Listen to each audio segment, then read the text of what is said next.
কানে হেডফোন লাগিয়ে দরজা বন্ধ করে ঘরের লাইট অফ করে। সুন্দর লাগবে আশা করি। চলো শুরু করা যাক। তো আজকে আবারও সেই জায়গা, আমরা বানগড়ে বসে আছি, কিন্তু আজকে দীপঙ্কর দা আমাদের এখানে নেই। উনি অন্য কোনো কাজে ব্যস্ত আছে। তো বলে দিই, আমার সাথে এখন বসে আছে আমার এক বন্ধু প্রসেন। সেও সেই স্টোরির সাক্ষী। তো ও আর আমি আজ এখানেই বসে আছি। এখানে চারিদিকে সর্ষার ফুল ফুটেছে, হালকা হালকা মৃদুমন্দ হাওয়া, হালকা রোদের মিষ্টি ছটা, গাটা বেশ জুড়িয়ে এসছে। চলো মেন উদ্দেশ্যে যাওয়া যাক, মেন স্টোরিতে যাওয়া যাক। 2017 সাল নাগাদ এপ্রিল মাসের দিকে আমার কাকিমা মারা যায় ক্যান্সার ঘটনার কারণের জন্য। তো তারপরে আমরা এই বর্ষার সিজনে, মে জুন হবে মেবি, তাই না প্রশান্ত? মে জুনের দিকে সম্ভবত, জুন জুলাই হবে, জুন জুলাইয়ের দিকে। তো আমাদের এক দাদা আছে, আমারই দাদা। তো ও খুব হন্টেড প্লেস, ভূত দেখবো এই ব্যাপারটা নিয়ে খুব কিউরিয়াসিটিতে থাকে, মানে করতে হবে, যেতে হবে, অ্যাক্টিভিটি, এরকম ব্যাপার স্যাপার ও খোঁজে আর কি, ভূতকে বলতে গেলে সচরাচর। তো তখন প্রসেন আমাদেরকে খোঁজ দেয় যে আমাদের দক্ষিণ দিনাজপুরে তপন বলে একটা জায়গা আছে, তপনের পাশে রাজুয়া বলে একটা ছোট্ট একটা গ্রাম আছে, ওখানে বালুঘাট যাওয়ার পথে, তপন থেকে বালুঘাট যাওয়ার পথে সেই ব্রিজটা পড়ে, রাজুয়া। তো ব্রিজটার নাম রাজুয়া ব্রিজ। তো সেখানে এখন তো কংক্রিটের মানে ঢালাই দিয়ে এখনকার আধুনিক স্ট্রাকচারের ব্রিজটা আছে। তো তার আগে ওখানে আয়রন ব্রিজ ছিল। সেই ব্রিজ থেকে নাকি প্রচুর চোর সেই আয়রন চুরি করতে গিয়ে পড়ে ঠরে মারা গিয়েছে, এরকম নিয়ে আর কি কিছু ভূতের ঘটনা ওখানে স্টোরি শোনা যায় আর কি। তো সেখান থেকে অনেক চোরেরা পড়ে গিয়ে দাঁত খুলে গিয়েছে, অনেকের হাড় ভেঙে গেছে, কোমর ভেঙে গেছে, এরকম স্টোরি শোনা যায়। তো পোষেন সাডেনলি দুপুরবেলা এসে আমাদেরকে, বর্ষার সময় ছিল, আমি আর আমার দাদা বাড়িতে বসে, বলে রাখি ওর বাড়িটা আমাদের বাড়ির একদমই খুব কাছে, তো একসাথে আড্ডা আড্ডা দেওয়া হয় যে কারণে। তো ও দুপুরবেলা এসে আমাদেরকে বলছে যে তোরা যখন যেতে চাইছিস তো ওখানে একটা জায়গা আছে। তো দাদা তখন সদ্য প্রাইমারি স্কুলে কর্মক্ষেত্র জীবনে জয়েন করেছে। তখন দাদার অ্যাভেঞ্জার বাইক, আর সঙ্গে আমি, আমার আর একটা ভাই ছিল ওর ইয়ামা ফেজার। তো ওর বাইক সঙ্গে ওর আর একটা বন্ধু যে আজকে আমাদের মধ্যে নেই, ওর নামটা কি যেন ছিল ভূষণ? ঘাটি না, ওর নামটা ছিল হচ্ছে, আরে ইয়ে, আমার পিসি বাসাকে বাড়ি ওখানে। না না, আরে যে গোড়া। তো পাশাপাশি আর একটা ঘাটি বলে একটা বন্ধু আছে আমাদের, ওর নামটা ঘাটি নয়, ভালো একটা আলাদা কোনো নাম আছে হয়তো, সম্ভবত আমরা ঘাটি বলে ডাকি ওকে। তো ওর স্কুটি। তো টোটাল 3টে বাইক, মানে আমাদের 2টো বাইক, একটা স্কুটি, আর সঙ্গে 6জন আমরা বেরিয়ে পড়ি সেই রাজুয়ার উদ্দেশ্যে বিকাল 4টা নাগাদ। তো আমরা ওখানে সঙ্গে একটা ডিএসএলআর ক্যামেরাও নিয়ে যাই, আর সঙ্গে পকেটে কিছু বিড়ি সিগারেট। তো গিয়ে ওখানে বাইক দাঁড় করানো হয়, দাঁড় করিয়ে যে যার মতো প্রথমে বিড়ি টিকিটি খাচ্ছে, বিড়ি খাওয়া দাওয়া করছে।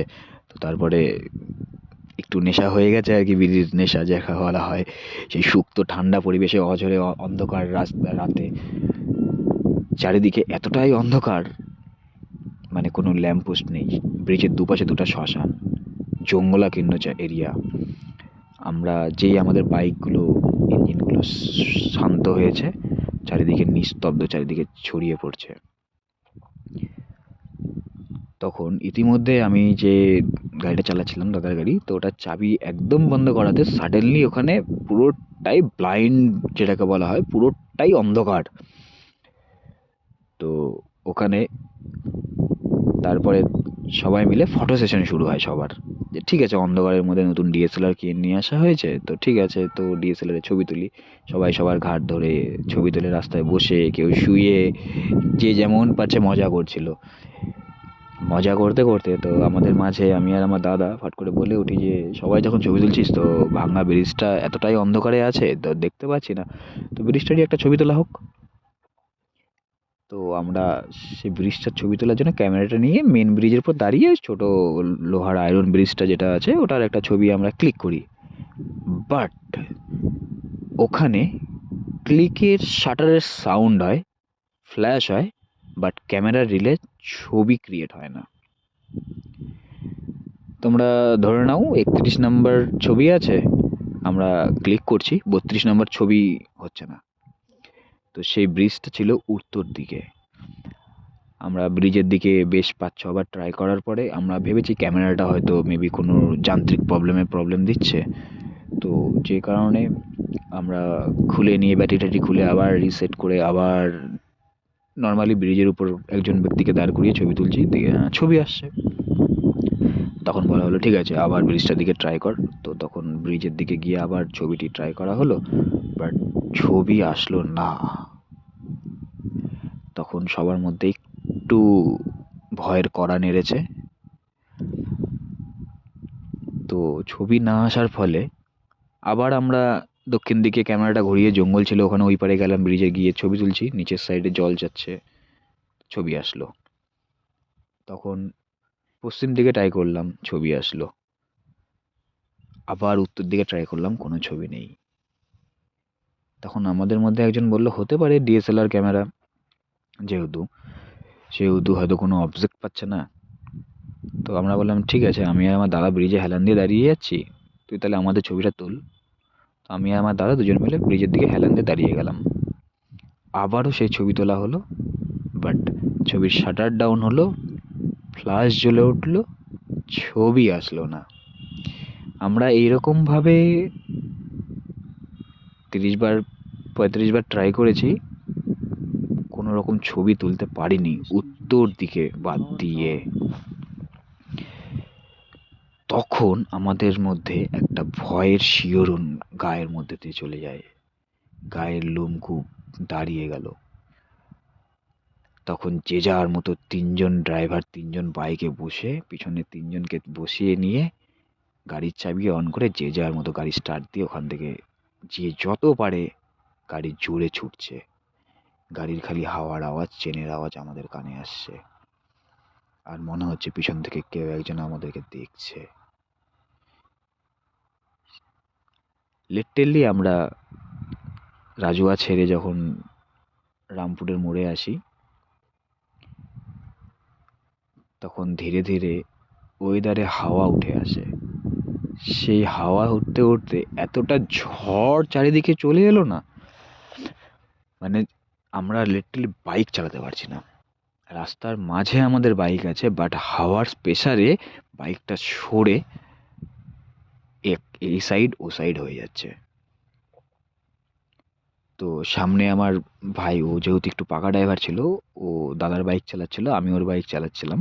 তো দাদার বাইক চালাতে চালাতে ওর গচিহারের জায়গাতে চলে গেছে। তো ওর সামনে গিয়ে সেই ঝড় উঠে এসছে, আমরা দেখতে পাচ্ছি আমাদের পাশ দিয়ে বাজ পড়ছে, বৃষ্টি, প্রচণ্ড মুষলধারে বৃষ্টি। সে সে তখন ওই গচিহারে ঢোকা মাত্রই তার সামনে পেঁপে গাছ ভেঙে পড়ে। আর আমি ছিলাম মিডিলে বাইক নিয়ে, আমার গাড়িতে ঘোড়া ছিল। আমি আর ঘোড়া ওই নাড়ুয়ের কাছাকাছি ওখানে এক ধাবাতে আটকে যাই। এতটা বৃষ্টিতে আমরা ভিজে, একদম পুরোটাই ভিজে স্নান করে উঠেছি। আর পিছনে যে বাইকটা ছিল, স্কুটিটা ছিল আমাদের পিছনে, ওই স্কুটিটা প্রসেন চালাচ্ছিল। স্কুটিটা চালানোর সময় প্রসেন দেখে যে প্রচণ্ড ঝড় বৃষ্টি আসছে, ও পেট্রোল পাম্পের দিকে চলে যায়। তো পেট্রোল পাম্পের দিকে যেতে গিয়ে হাওয়াতে স্কুটির নাম্বার প্লেট ভেঙে যায় সামনের। ওরা ওটাকে কুড়িয়ে নিয়ে পেট্রোল পাম্পে গিয়ে দাঁড়িয়ে আছে। তখন দেখছে পেট্রোল পাম্পের সাইডে পিছন দিকে জানালা দিয়ে যে পিছন দিকে বাজ পড়লো, পড়ে একটা গাছে আগুন ধরে গেল। ওরা ভিতরে কাঁপছে, লিটারেলি ভয়ে কাঁপছে। সামনে যারা ছিল তারা ভয়ে কাঁপছে। আমরা আমরা ছিলাম যারা, আমরাও ভয়ে কাঁপছি। কিন্তু আমাদের ভয়ের থেকে বেশি ঠান্ডা লাগছে সেই মুহূর্তে। আর ঝড় বন্ধুরা, মানে প্রচণ্ড গাছ ভেঙে পড়ছে, চারিদিকে বাজের গুম গুম করে আওয়াজ হচ্ছে, ধুলুস তুলুস পরিবেশ সেখানে। কোনো ক্রমে আধা ঘন্টা 1 ঘন্টা যাওয়ার পরে বৃষ্টিটা যখন একটু কমলো, তখন আমি আগিয়ে এলাম গচিহারের দিকে। তো ভাই ততক্ষণে গঙ্গারামপুর বাস স্ট্যান্ডে চলে এসছে, পিছন দিক থেকে প্রসেনরা ওদের স্কুটি নিয়ে আসছে। আমরা বাস স্ট্যান্ডে দাঁড়িয়ে যখন ডিসকাস করছি কি হয়েছিল সেই পরিবেশে, কেউ কিছু বলতে পারছে না, তাদের সবার মুখ সাইলেন্ট। তারা নির্বাক। আজও বলছি আমার গায়ের লোমকূপ হয়তো মানে দাঁড়িয়ে যাচ্ছে। তারপরে যখন রাত 10টা নাগাদ আমরা বাড়িতে ঢুকলাম, তো তখন বাড়ি থেকে তো বকা খেতেই হলো, কারণ আমরা তখন বয়সে খুব একটা অনেকটা বড় হয়ে ওঠিনি। তো এই ছিল আমাদের একটা ছোট্ট ঘটনা আমার নিজের লাইফের এক্সপিরিয়েন্সে। ক্যামেরা কোনো কাজ করছিল না এক সাইড বাদ দিয়ে। চলো পরবর্তী পর্ব নিয়ে খুব তাড়াতাড়ি আসবো, তোমরা তার আগে সাবস্ক্রাইবটা তাড়াতাড়ি করে নাও।